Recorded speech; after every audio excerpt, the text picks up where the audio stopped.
تو نہیں ہوں، زاہد حسین صاحب جانتے ہوں گے، جسٹس منیر صاحب کو بڑے قریب سے. تو ایک تو وہ ججز تھے کہ جنہوں نے کھلم کھلا آمریت کی حمایت کی. ایک وہ ججز تھے کہ جنہوں نے نہ صرف حمایت کی بلکہ ایک وزیر اعظم کو پھانسی پہ بھی چڑھا دیا، اس کا عدالتی قتل بھی کیا. ایک وہ ججز تھے کہ جنہوں نے ہائیبرڈ سسٹم کو پروموٹ کیا اور ماشاء اللہ جو لگتے رہے ان کو جائز قرار دیا اور فوجی آمروں کو آئین میں ترمیم کی اجازت بھی دی. اور پھر ہم نے دیکھا کہ ایک وہ ججز تھے جنہوں نے جانتے بوجھتے ہوئے جو سویلین ادارے ہیں، جو سیاسی حکومتیں ہیں، سویلین حکومتیں تھیں، یہ مائک ذرا جو بھی ہیلو آواز آ رہی؟ بس یہ بھی کوئی ہائیبرڈ آزادی رائے ہے. کبھی آتی ہے آواز، کبھی نہیں آتی ہے، آ بھی جاتی ہے، سمجھ نہیں آتی، سمجھ آ بھی جائے تو پھر اس پہ کچھ ہوتا نہیں. اینی وے، تو مختلف قسم کے ادوار کورٹ رپورٹرز کو دیکھنے پڑے اور ہم نے بطور رپورٹر جو ایک چیز مطمع نظر تھی بطور سپریم کورٹ رپورٹر، اور میں آپ کو بتاؤں کہ میں عموماً اپنے دوستوں سے کہتا ہوں کہ سپریم کورٹ آف پاکستان جو ہے، میں سمجھتا ہوں کہ پاکستان کا نمبر 1 لاء کالج ہے. وہ اس لیے کہ یہاں پہ ہمیں ریئل ٹائم میں ریئل ایشوز کے اوپر ریئل لائرز کو سننے کا موقع ملتا ہے، اور پھر ہم ایک آئی وٹنس ہوتے ہیں اس تاریخ کے جو ہماری نظروں کے سامنے بن رہی ہوتی ہے، یا جس کو ہم خود بطور first draftsmen of the history لکھ رہے ہوتے ہیں. تو اس سے بہترین لاء کالج پاکستان میں کوئی نہیں ہو سکتا. اور یہ وہ لاء کالج ہے جہاں پہ صرف آپ کو بڑے وکیلوں کو سننے کا موقع نہیں ملتا، بڑے ججوں کو سننے کا موقع ملتا ہے، آپ کو بڑے سیاستدانوں کو سننے کا موقع ملتا ہے. فارچونیٹلی اور انفارچونیٹلی بڑے بڑے سیاستدانوں کو یہاں پیش بھی ہونا پڑا، یہاں بلایا بھی گیا، یہاں لٹکایا بھی گیا، یہاں نکالا بھی گیا، یہاں بحال بھی کیا گیا.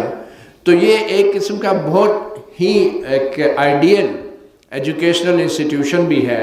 نہ صرف کورٹ رپورٹرز کے لیے بلکہ ہر اس شہری کے لیے جو کورٹ کی پروسیڈنگ دیکھتا ہے، جو کورٹ کی پروسیڈنگز کو ٹیلی ویژن یا اخبارات میں فالو کرتا ہے. اچھا، اب میں ڈائریکٹلی اگر ٹاپک کی طرف آؤں کہ کورٹ رپورٹرز جو ہیں اور خاص طور پہ سپریم کورٹ رپورٹرز، وہ ڈیموکریسی کو کیسے اسٹرینتھن کر سکتے ہیں، اور کیا وجہ ہے کہ جو جرنلزم ہے یا کورٹ رپورٹنگ ہے اس کا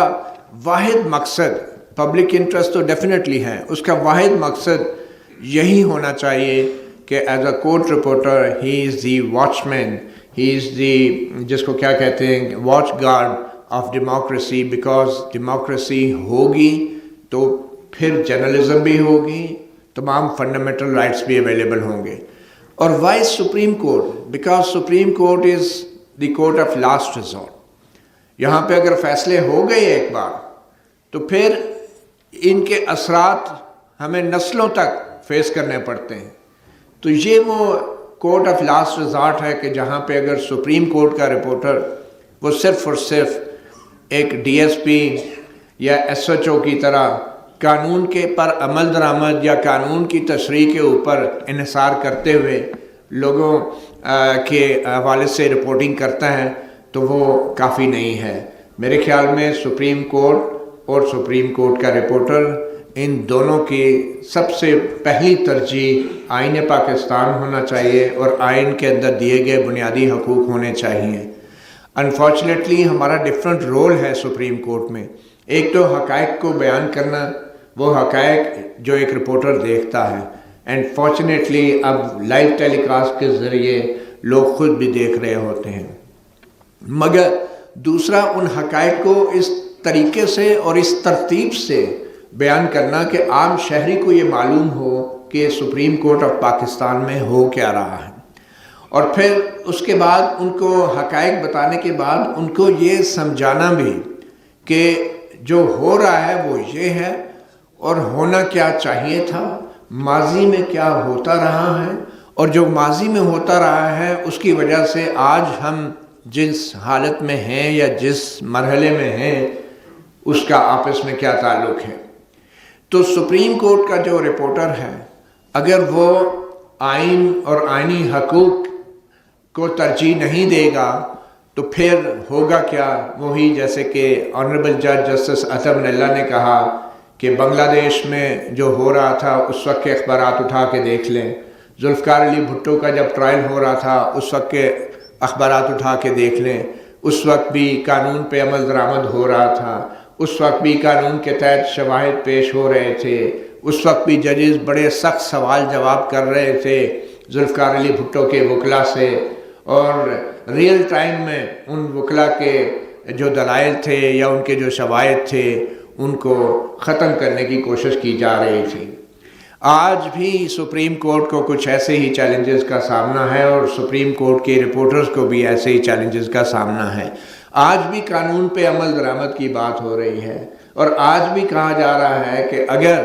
کوئی سیاسی جماعت قانون کو فالو نہیں کرتی تو اس کے لیے وہ سزا مقرر ہوگی جو شاید کسی اور سیاسی جماعت پہ آج تک اس سیاسی جماعت آج بھی اسی طرح قانون پہ عمل درآمد ہو رہا ہے جس طرح جنرل ضیاء الحق کے دور میں قانون پہ عمل درآمد ہوتا رہا ہے، جس طرح فیلڈ مارشل ایوب خان کے دور میں قانون پہ عمل درآمد ہوتا رہا ہے، جس طرح جنرل مشرف کے دور میں قانون پہ عمل درآمد ہوتا رہا ہے، آج بھی قانون کے مطابق جو ہیں شواہد اکٹھے کیے جا رہے ہیں، فیکٹس کو سامنے لایا جا رہا ہے۔ مگر as a court reporter, as supreme court reporter, میں سمجھتا ہوں ہمارا سب سے بڑا چیلنج یہی ہے کہ اگر ڈیموکریسی کو بچانا ہے تو ہم نے آئین میں دیے گئے بنیادی آئینی حقوق کو بھی نظر انداز نہیں کرنا۔ اب جو سپریم کورٹ آف پاکستان ہے، بطور کورٹ رپورٹر ہم نے اس کو مختلف زاویوں سے رپورٹ کیا، کیونکہ اگر آپ 25-26 سال ایک عدالت کو کور کر رہے ہیں تو آپ لوگوں کو بطور وکیل بھی جانتے ہیں، بطور جج بھی جانتے ہیں، اور پھر ان کے پہلے کیا ان کی رائے ہوتی تھی مختلف معاملات پہ، اور بطور جج ان کی کیا رائے ہے اس سے بھی آپ آگاہ ہوتے ہیں، اور پھر آپ ملک کے عمومی جو ایک سیاسی صورتحال ہوتی ہیں اور جو اسٹیٹ آف ڈیموکریسی ہوتی ہے آپ اس سے بھی آگاہ ہوتے ہیں۔ اس میں کوئی شک نہیں کہ سپریم کورٹ یا ہائی کورٹس میں ابھی بھی ایسے معزز ججز صاحبان موجود ہیں جو بنیادی انسانی حقوق کی بات کرتے ہیں۔ اس میں کوئی شک نہیں کہ ہماری انہی عدالتوں میں ایسے ججز صاحبان موجود ہیں کہ جو شاید بنیادی انسانی حقوق سے ہٹ کے اپنے ذاتی مفاد اور ذاتی حقوق کو ترجیح دیتے ہیں۔ اس میں کوئی شک نہیں کہ اس ملک میں اگر آزاد عدلیہ ہے تو یہاں پہ ایک آزاد خود مختار اسٹیبلشمنٹ بھی ہے جو کسی کے نہ تو کنٹرول میں ہے اور نہ کہنے میں آتی ہے۔ تو ان تمام عناصر کو مد نظر رکھ کے ہی سپریم کورٹ کے رپورٹرز نے ججوں کے دیے گئے فیصلے اور سپریم کورٹ کے دیے گئے فیصلوں کو نہ صرف رپورٹ کرنا ہوتا ہے بلکہ اس کو تجزیہ بھی کرنا ہوتا ہے، اور ایسا کرتے ہوئے جس طرح کبھی کبھی سیاستدان کی زبان پھسل جاتی ہے، ججز کی زبان بھی پھسل جاتی ہے، جس طریقے سے اسی طرح صحافیوں کی زبان بھی پھسل سکتی ہے۔ تو اس لیے یہ درست بات کی گئی معزز جج جسٹس عطا من اللہ صاحب کی طرف سے کہ تنقید سے نہیں گھبرانا چاہیے، ہر قسم کی تنقید ہوتی ہے، خاص طور پہ جب آپ نے یہ حلف اٹھایا ہوتا ہے کہ کسی قسم کا دباؤ نہیں لیں گے، تو اس کے بعد میرے خیال میں تنقید جیسے بھی الفاظ پر مبنی ہو، جس قسم کی بھی ہو، تو اس کو پھر برداشت کرنا اور اس کا دباؤ نہ لینا یہ آپ کا آئینی فریضہ بھی ہو جاتا ہے۔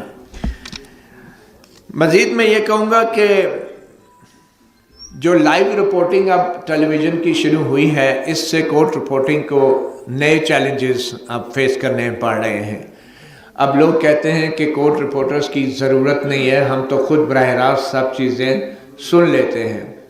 اور اس سے پہلے کہ میں اپنے رپورٹرز کی چیلنجز کی بات کروں، میرے خیال میں اب ججز اور وکلاء کو بھی کچھ چیلنجز کا سامنا کرنا پڑے گا۔ اس سے پہلے کچھ صحافی جو چیز نہیں رپورٹ کرتے تھے کسی بھی وجہ سے، چاہے وہ لحاظ تھا، چاہے وہ ضابطۂ اخلاق تھا یا کچھ بھی. اب تو ججز جو بات کہتے ہیں وہ براہ راست پوری دنیا دیکھ بھی رہی ہوتی ہے اور سن بھی رہی ہوتی ہے. جو ججز تیار ہو کے نہیں آتے تو ان کو بھی لوگ دیکھ رہے ہوتے ہیں. جو وکلا اپنے کلائنٹ سے فیس لے کے بغیر تیاری کے آتے ہیں لوگ ان کو بھی دیکھ رہے ہوتے ہیں. اور جو صحافی کسی مخصوص ایجنڈے کے تحت عدالت کی کارروائی کے حوالے سے معلومات کو چھپاتے ہیں لوگ ان کو بھی جان لیتے ہیں, سمجھ لیتے ہیں. تو اس لائیو رپورٹنگ کا سب سے بڑا فائدہ یہ ہوا ہے کہ ایک ایکسیس ٹو انفارمیشن کے اندر ایک انقلابی تبدیلی آئی ہے. یہ جو فری فلو آف انفارمیشن عدالتوں سے لائیو ٹیلی کاسٹ کی وجہ سے آئی ہے, دس از ریولوشنری. اور اس کے اثرات ہمیں کچھ عرصے بعد معلوم ہوں گے کہ اس کا اثر کیا پڑا ہے سوسائٹی کے لیے. سب سے بڑا اثر تو یہی ہے کہ پہلے لوگ وہ سنتے اور سمجھتے تھے جو ہم جیسے کورٹ رپورٹر یا صحافی ان کو بتاتے تھے. اب لوگ اور انٹیلیجنسیا جو چیز اصل میں عدالت میں ہو رہی ہوتی ہے وہ سمجھ اور وہ سن رہے ہوتے ہیں. تو میرے خیال میں آج کے دور میں سب سے بڑا جو چیلنج ہے ہمارے کورٹ رپورٹرز کا, ججز کا اور وکلا کا, کہ پہلے جو کسی قسم کے دباؤ میں کوئی ججز یا وکلا ہوتے تھے تو وہ دباؤ لوگ براہ راست ان کے چہروں پہ نہیں دیکھ پاتے تھے, مگر اب وہ دباؤ ان کے چہروں پہ ضرور دیکھ رہے ہیں. آخر میں یہ ریکویسٹ کروں گا اپنے معزز ججز سے بھی اور کورٹ رپورٹرز سے بھی کہ ایک جو سب سے بڑا مسئلہ جو مجھے ذاتی مشاہدے میں بھی آیا ہے کہ ہمارے کچھ معزز ججز جو ہیں وہ کچھ معزز صحافیوں کے ساتھ بہت قریبی رابطوں میں رہتے ہیں. میرے خیال میں ایسا نہیں ہونا چاہیے. میں نہیں جانتا کہ وہ آج کل کے رابطے واٹس ایپ پہ ہوتے ہیں یا ای میل پہ ہوتے ہیں یا ٹیلی فون پہ ہوتے ہیں, مگر میرے خیال میں جب تک یہ رابطے مکمل طور پہ منقطع نہیں کیے جاتے اس وقت تک ججز جو ہیں وہ ذریعہ خبر بنتے رہیں گے. ججز صحافیوں کو ایک ایجنڈا دیتے رہیں گے اور صحافی جو ہیں جب ججز کے اتنے قریب ہو جائیں گے تو آپ یقین کریں کہ پھر صحافی بھی اپنا ان کو دائرہ کار چھوڑنا پڑے گا اور لوگ صحافیوں کو ججز تک رسائی کا ایک ذریعہ سمجھنا شروع ہو جائیں گے. تو اگر ججز میڈیا کا دباؤ لیتے ہیں تو تبھی صحافیوں کے ساتھ رابطے اسٹیبلش کرتے ہیں. اگر ججز میڈیا کا دباؤ نہیں لیں گے تو وہ کبھی کسی صحافی کو نہ تو کوئی خبر دیں گے نہ ان سے خبر لیں گے. وہ صرف اور صرف کمرہ عدالت میں اگر کوئی خبر ہوئی تو ان کی خبر لیں گے. تو میں ان چند معروضات کے ساتھ میں ایک بار پھر مبارکباد پیش کرتا ہوں اپنے پریس ایسوسی ایشن آف سپریم کورٹ کو کہ انہوں نے بڑے اچھی یہ ایفرٹ کی ہے اور آج ہمیں معزز ججز کی طرف سے بھی اور وکلا کی طرف سے بھی ہمیں بتایا جائے گا کہ ہم نے کیا رپورٹنگ کرنی ہے یا نہیں. اور آخر میں کوئکلی میں ریکویسٹ کروں گا پاکستان بار کونسل اور سپریم کورٹ بار ایسوسی ایشن سے بھی کہ قانون موجود ہے, عدالتیں موجود ہیں, برائے کرم اپنی خصوصی پریس کانفرنسز کر کے اس بات کا حکومتوں سے مطالبہ نہ کیا کریں کہ لوگوں کے خلاف کارروائی کی جائے, کیونکہ قانون پہلے سے موجود ہے. آپ ایک اسٹیچوٹری باڈی ہیں اور آپ اگر اس طرح کے پریس کانفرنس کر کے مطالبہ کریں گے تو پھر جو ملزم ہوں گے ان کو شاید وکیل بھی کوئی نہیں ملے گا, اور جو ٹرائل کورٹ کے جج ہیں وہ جس قسم کے دباؤ کا شکار ہوں گے اس کا آپ کو اندازہ ضرور ہوگا. Thank you very much. Matiullah اللہ جان صاحب کا شکر گزار ہوں.